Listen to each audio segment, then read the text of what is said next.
কতটা নরম হয়েছে দেখো, আর দেখো হাত দিয়ে চাপ দিলেই ভেঙে যাচ্ছে। হ্যালো বন্ধুরা, তো আমি আজকে আবার অন্যদিনের মতো নতুন একটা রেসিপি নিয়ে এসেছি। আজকের রেসিপি হচ্ছে পাউরুটির মিষ্টি।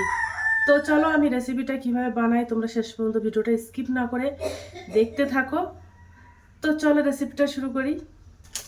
এই মিষ্টিটা বানাতে আমার দেখো 1 প্যাকেট পাউরুটি লাগবে। তো আমি 1 প্যাকেট স্লাইস পাউরুটি নিয়ে নিয়েছি। এই পাউরুটি দিয়ে আমি মিষ্টিটা বানাবো। প্রথমে আমি পাউরুটিগুলো মিক্সার গ্রাইন্ডারে দিয়ে মিক্সার করে নেব।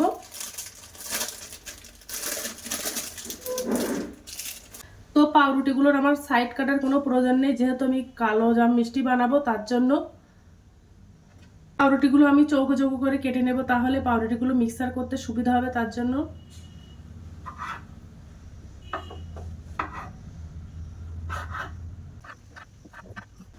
আর এই পাউরুটির মিষ্টিটা আমি ছানা ছাড়াই বানাবো, আর তোমরা বুঝতেই পারবে না যে দোকান থেকে কেনা কি বাড়িতে বানানো। এত সুন্দর এই মিষ্টিটা পাউরুটি দিয়ে বানানো যায়।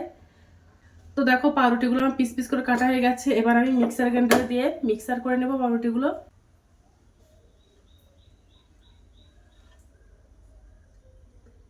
দেখো পাউরুটিগুলো সব আমি গুঁড়ো করে নিয়েছি।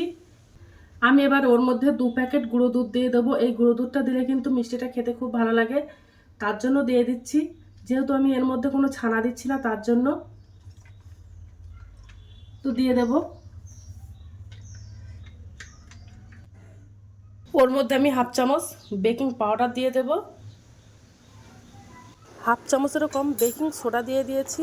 আমি বেকিং পাউডার যতটা নিয়েছি তার অর্ধেকটা। এবার আমি ভালো করে পাউরুটিটা মেখে নেব।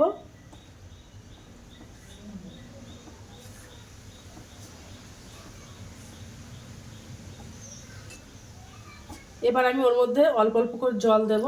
তোমরা চাইলে এটা দুধ দিয়ে মাখাতে পারো, যেহেতু আমি এর মধ্যে দুধ দিয়েছি তার জন্য আমি কোনো দুধ দেব না। দিয়ে পাউরুটিটা বেশ ভালো করে মেখে নেব। আর একটু জল দেব।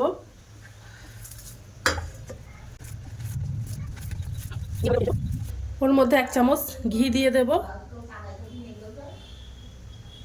ঘিটা দিলে খেতে ভালো লাগে। দেখো একটা ডো বানিয়ে নিয়েছি।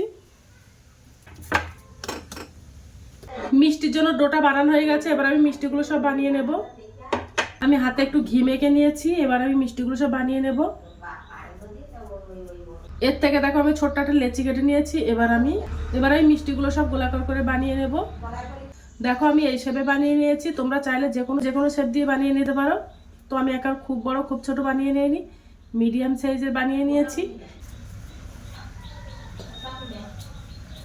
তো দেখো আমি আরেকটা মিষ্টি বানিয়ে নেব।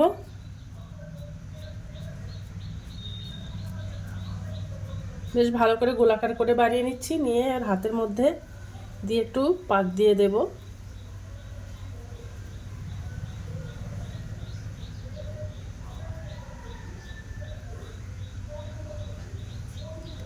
দেখো এই সাইজের বানিয়ে নিয়েছি। বাদ বাকি মিষ্টিগুলো আমি সব এভাবে বানিয়ে নেব। দেখো মিষ্টিগুলো সব বানানো হয়ে গেছে। এবার আমি মিষ্টিগুলো সব ভাজা করে নেব। দেখো উনানে আমি একটা কড়াই দিয়ে দিয়েছি। এবার আমি গ্যাসটা অন করে দেব। তেলটা গরম হয়ে গেছে। এবার আমি একটা একটা করে মিষ্টিগুলো সব দিয়ে দেব।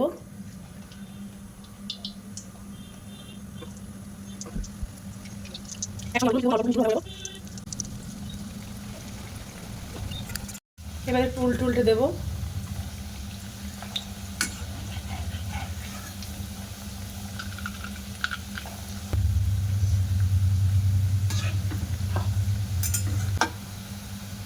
দেখো মিষ্টিগুলো লাল লাল করে ভাজা করা হয়ে গেছে। এবার আমি সেকে তুলে নেব।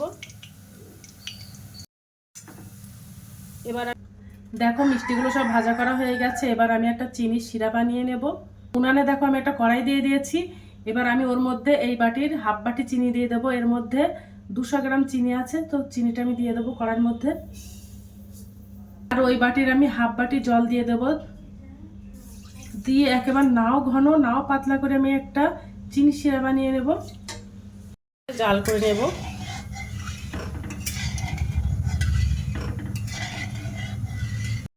এলাচ ফেটিয়ে দিলাম। এলাচটা দিলে একটা সুন্দর একটা গন্ধ বার হয়। দেখো চিনিটা গলে গেছে ভালোভাবে, আর আমি চিনিটা গলার পরে 2 মিনিট জাল করে নিয়েছি। এবার আমি গ্যাসটা অফ করে দেব।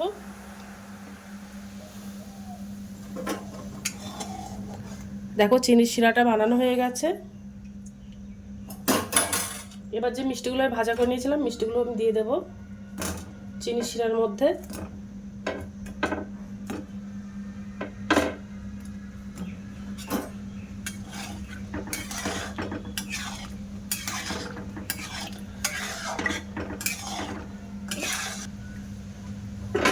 এবার আমি 1 ঘন্টার মতো চিনির শিরার মধ্যে ভেজাতে দেব।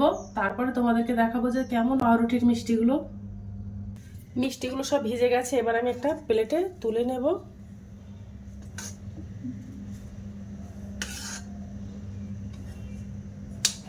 তো দেখো মিষ্টিটা বানানো হয়ে গেছে, কত সুন্দর দেখতে লাগছে।